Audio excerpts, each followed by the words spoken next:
All right, it's all ready to go. All right. So again, what's your name? Jim Campbell. All right. And can you tell us a little bit about do you know anything about the Pennsylvania Canal and how that's changed over the years? Well, from what I gather, in the early days, rivers, creeks functioned as highways because there were no roads, there were Indian trails. And there was something, I think in the 1790s, where the Susquehanna River was declared a public waterway. And if you look, not only this part of Pennsylvania, but any place probably in the world, settlements are along rivers and creeks, bodies of water. So that's basically how Selinsgrove got here. In the pre-canal days, Penn's Creek, which had to be nothing like what we see now, in the spring of the year, when the winter thaw and the melting and whatever, the creek had to be a lot higher than what we see it now, even in high water. And in the western part of the state, they would build these, what they called arcs, and they were loosely constructed out of lumber, and they would bring barrels of wheat to a grist mill that was in Selinsgrove. And the grain would be ground into flour. They would float down the river or even the canal in later days to Baltimore, which was the big seaport. I think Baltimore was second only to New York. Mm-hmm. And then they would knock these arcs apart for the lumber, sell the lumber, walk back to Selinsgrove, and do it again the next year. But the canal, I don't know the exact dates of the Erie Canal, but that was a big transportation boom and precipitated other canals. I think a Pennsylvania Canal was in the 1820s, and there's a bogus picture that circulates of people digging the canal by hand. Well, there was no photography then. It was really a picture of workmen digging the reservoir, which is above the College Hill. But they used Irish immigrants to do the pick and shovel work. And most people do not realize this, but there was a Catholic church built on the Isle of Kew in the 1820s to service the Irish immigrants. And of course, after the canal was built, they moved on, and there was no Catholic church here until the 1950s. The canal functioned up until, I guess there were canal boats going through Selinsgrove till the turn of the century. And where the bypass is now, around Pine Street, there were boat yards, several boat yards, where they built the canal boats. And then, of course, the canal boats were used on the canal, obviously. And the canal was used to transport goods and services, but also people. The railroads came along, and that was kind of the end of the canal days. But as I said, there was still use of the canals until until the turn of the century, 1900, and a little beyond. And there were enough people in Selinsgrove involved in that they had what they called boatmen's reunions at Rolling Green Park, which you're probably not familiar with. No, I don't know it. It was an amusement park in Hummel's Ward. You know where the Dairy Queen is? Yeah. Well, that was kind of the entrance Okay. to Rolling Green. And Rolling Green came into existence because there was a trolley line between Selinsgrove and Sunbury. And they thought with the amusement park, they would get more riders. And the trolley line, I don't know exactly when that came into being, but Rolling Green came into being in 1909. And it existed until December 31st, 1934. The BKW bus company, which was a bus service between Selinsgrove and Sunbury, had a federal transportation license to operate starting the 1st of January.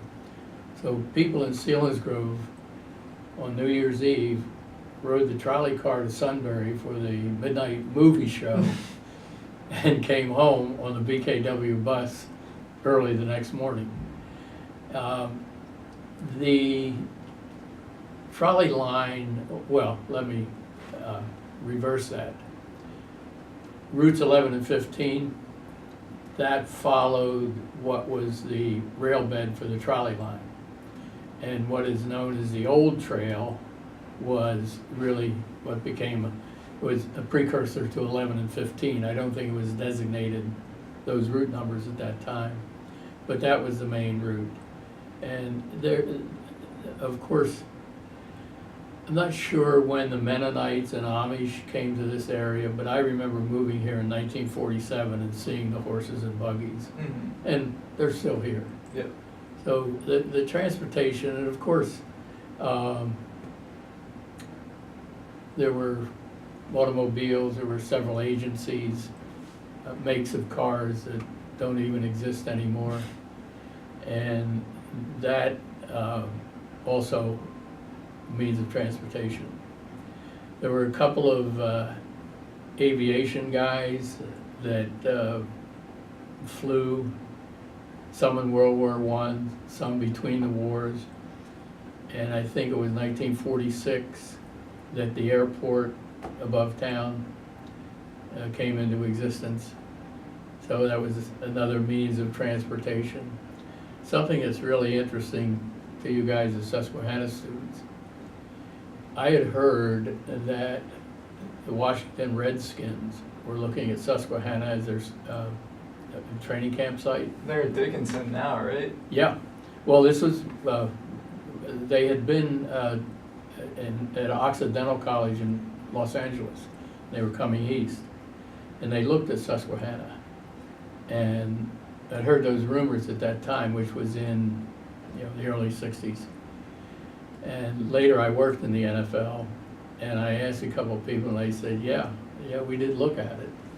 And we would have chosen Susquehanna, but the airport, the runways weren't long enough for the planes the whole team to fly in and out to exhibition games and whatever. So Susquehanna easily could have been the training site for the Redskins instead of Dickinson. Had it not been, if the runways were as long then as they are now, there might be more Redskins fans around here than Steelers and Eagles. So that's how that went down. Other methods of transportation, there was a taxi service. There were two brothers, Martin. They had gray Pontiacs, two of them, and they would take people around town. I remember I did not have a car at the time. I was probably 18, 19. I was working at a bingo stand at Rolling Green, and it was Saturday night. We worked till midnight, and I would come home from the park, get a ride, and all my friends were out at the Valley House in Kramer. Oh, what was that? The Kramer, where the Woodmode is. Yeah, I know Kramer. There, you bear to the right past Woodmode, Yeah. and there was an old hotel there, tavern, I think from the maybe 1780s, maybe early 1800s. But for years it was there, and that was the hot spot. Yeah. I had no way to get there. All my buddies were there, so I took the taxi. And some of my friends remind me of that occasionally. So, but as far as transportation, that's about all I have in my transportation folder at this time. If you have any other questions, I'd try to answer. I heard that where the canal used to be, they kind of used that as a route for 1115. Do you know anything about that? Well, the canal bed, let me put it this way. the bypass, when it came into existence, ruined the remnants of the canal. I can remember as a kid, you know, in the 40s and 50s, playing in the canal bed. And it was, now I don't think there's any remnants of it left, but it was very visible. It was like you could start right to the left of the Pine Street Bridge. It was visible, and I think the only place, or the nearest place where you could see the canal, the remnants of it now, would be in Northumberland. Mm-hmm. Above Northumberland, Weis's has some youth soccer fields above Okay. the Resolite plant. Yeah, I think if you walk toward the river, you would see the canal. Okay. But as far as any remnants in Selinsgrove, I don't think it exists anymore. Mm-hmm. So, to say that 11 and 15 followed the canal bed, I don't think that's accurate. If anything, it followed the trolley tracks, Okay. the current one. Yeah. But there was the old trail, which I don't know if you ever use that or not. It beats the hell out of 11 and 15. That's on the a back Friday way to afternoon. get through Yeah. Lewisburg that way, yeah. Yeah, yeah. I've done it a few yeah, times. Yeah. So, the canal really had an influence. There were hotels, taverns, at least one of each in Selinsgrove that, you know, accommodated the canal, the workers, and even the people that were, you know, tradesmen that were using the canal for freight and all the passengers. And there were, I don't know if there are locks still visible down at Port Trevorton or not, but the canal did follow that route. Another bit of transportation was the Sunbury-Lewistown Railroad. I think the 1850s was the origin of that, and that is still the railroad tracks that run through town. Mm-hmm. They would come across a bridge. Well, the railroad bridge still exists. Yeah. Still there. And now I think it only goes as far as Kramer. Okay. We're It trying- picks up from the factories there. Okay. Where the feed mill mainly, Yeah. and I guess probably you know, lumber for wood mow. Yeah. I'm not sure, but I know the feed mill for sure. Mm-hmm. We're trying to figure out. I always contended that there was no roundhouse or anything like that. I contended that when the train went to Kramer, unloaded the feed or whatever, it backed up to Selinsgrove. But somebody said no. When the train comes to Selinsgrove, back to Selinsgrove from Kramer, the engine is first, not the caboose. So I don't know how they turn around. I don't know that. We're still researching that, as they say. Mhm. So I can't think of anything else related to transportation other than that we walked a lot more. Yeah. We all had bicycles. Were very, very. Every kid had a bike, Yeah. and you didn't need to lock them up.